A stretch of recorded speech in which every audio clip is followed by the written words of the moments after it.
There's a place called the Philosopher's Walk in Heidelberg, Germany. I'm not sure if you heard of it. It's a beautiful, beautiful piece of a trail. And it said that some of the people who lived in Heidelberg and worked at the universities had some of their best ideas as they explored this.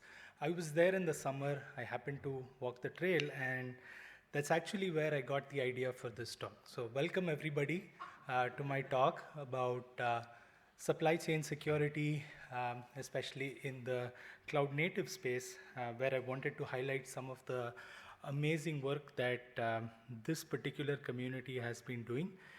And I wanted to do this in view of some of the experiments that I've been doing and highlight what areas specifically that this work has been done. So I am currently the chief evangelist at the Cloud Foundry Foundation. What that means is I am sort of responsible for everything from hello world to the real world and helping the community navigate the chasm. But in the past, I've been a software developer, guilty of all of those things that Omkar and a few other speakers highlighted. I have developed software without actually paying attention to security. But I will admit that that has been changing, and largely through the efforts of some of the amazing open source contributions that have happened in the few years. So this particular talk, I'd like to focus on what I've learned in terms of what supply chain security is, how it applies to a lot of the projects that I'm working with. And in particular, I enjoy learning in public. I am an engineer by training, but I always believe I'm an educator at heart. And so I just thought I'd make use of this platform to showcase some of the work that I've done with the intent of getting feedback from some of the more practical and hands-on security folks, but also try and educate an audience far and wide who are tuning to this online. We've heard SBOMs being spoken about time and again today, and also during dinner yesterday, there was a gentleman who was very vocal about, oh, I'm sold on SBOMs, I don't know how to generate them, etc., etc. And so I really wanted to showcase some of the projects that are available out there in the wild that are SBOM generators in and of themselves in an indirect manner. So there's a project called the Cloud Native Buildpacks, which is owned by the CNCF. And Cloud Native Buildpacks in their specification require any containers that are built using the Cloud Native Buildpacks to actually generate an SBOM by default. And so it makes the process of generating SBOMs so easy. I mean, you don't have to do anything additional. And then the next part of my experiments were about SLSA and SLSA levels and things like that. And so I was thinking if there are build processes that can be sufficiently isolated and secured, and if there are build tools that are available that can help these processes become better. And I also experimented a little bit with the SIG store projects. And as I was going through experiments relating to these three, I realized that there was a tight underpinning in what the OpenSSF is actually doing in all of these three projects. And so that was my real motivation for presenting this stuff here today. So today's demo is sitting at the intersection of these three projects, and I'm just going to showcase what it can enable for teams, especially if you're in the cloud native space working with containers or Kubernetes. But I think a lot of the principles might apply across other work that you're doing as well. Now, this is the setup for my demo.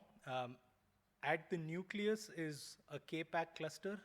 For those who are not aware, kpack is a Kubernetes native build service.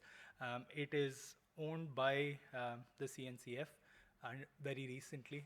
It is an open source project stewarded largely by folks at VMware.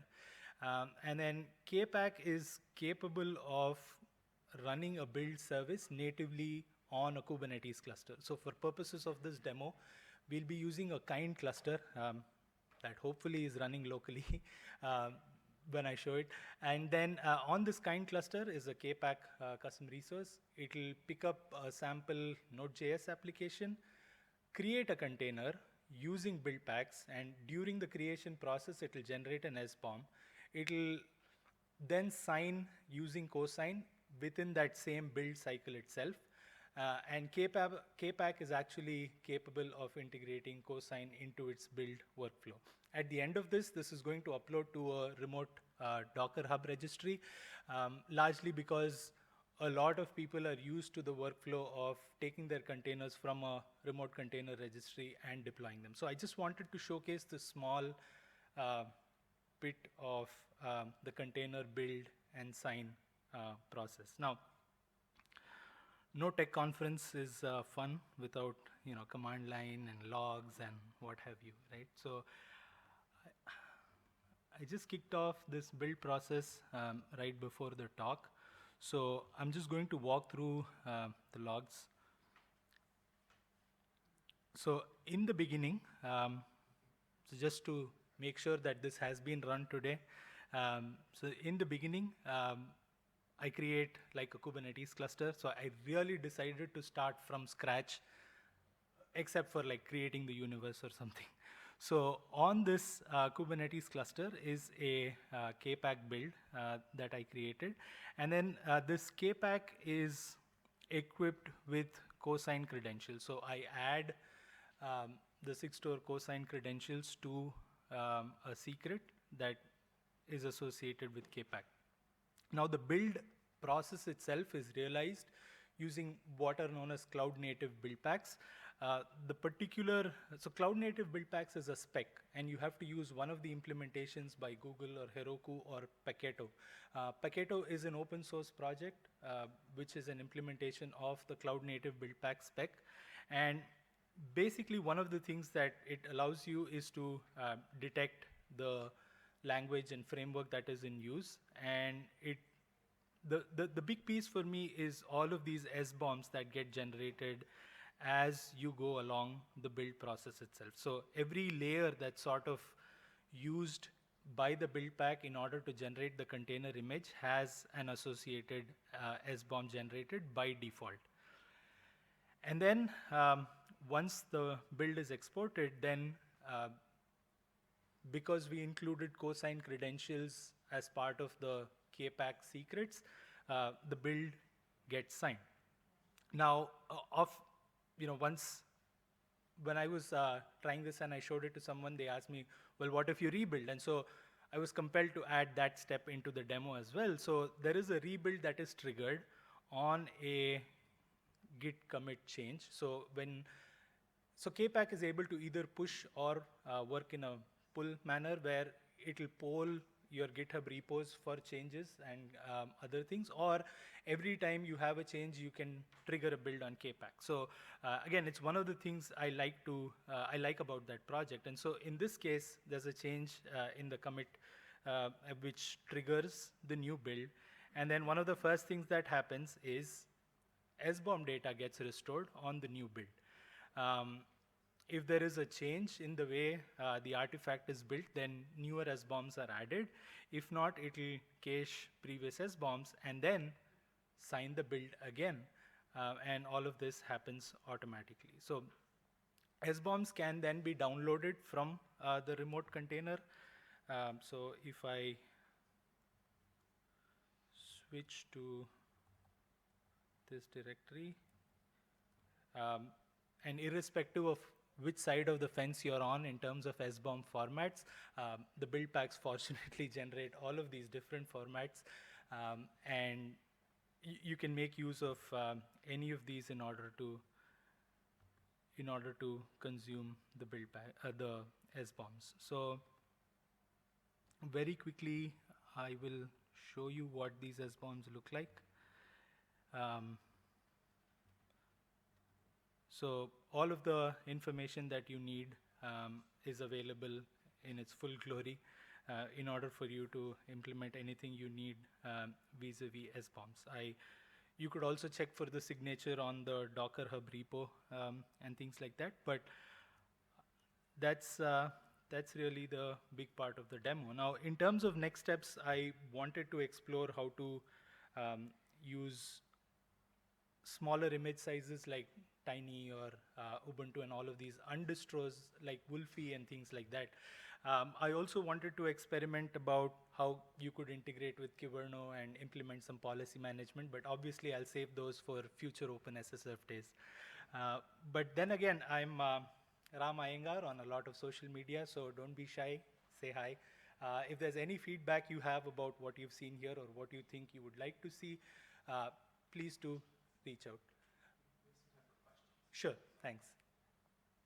So yeah, again, I just wanted to close with the OpenSSF does have a very impactful manner in which it's working, and so there's tons and tons of people who are benefiting from the work that the foundation does, and just keep going and keep inspiring us to do more and learn more. Thank you.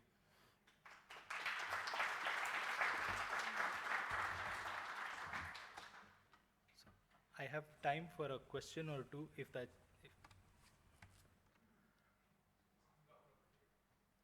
Yes, please.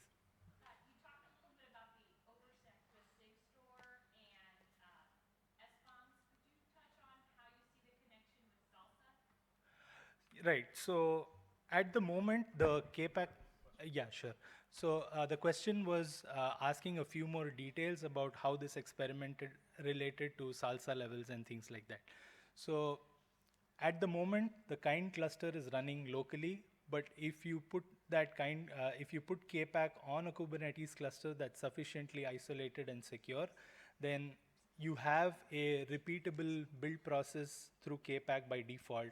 And if that becomes more secure in where the build actually happens, that improves your SLSA levels greatly. So according to the prescription, that's like a level 3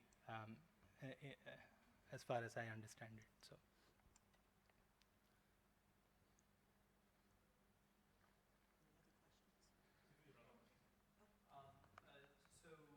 Actually, a question is a follow-up. Sure. Follow-up to that. Are you doing anything? So, what has access to the signing secret? Is it the build itself? Is it just? So kpack, the tool, has access to the secret. Okay. So when you create the kpack resource in the YAML, you specify the secrets both for the service account that does work on the Kubernetes cluster and a service account that's associated with the secret for SigStore. Okay. So only the kpack only the kpack resource has access to those secrets specifically. So after the build is done, kpack will then sign it? Yes. Okay. Thanks.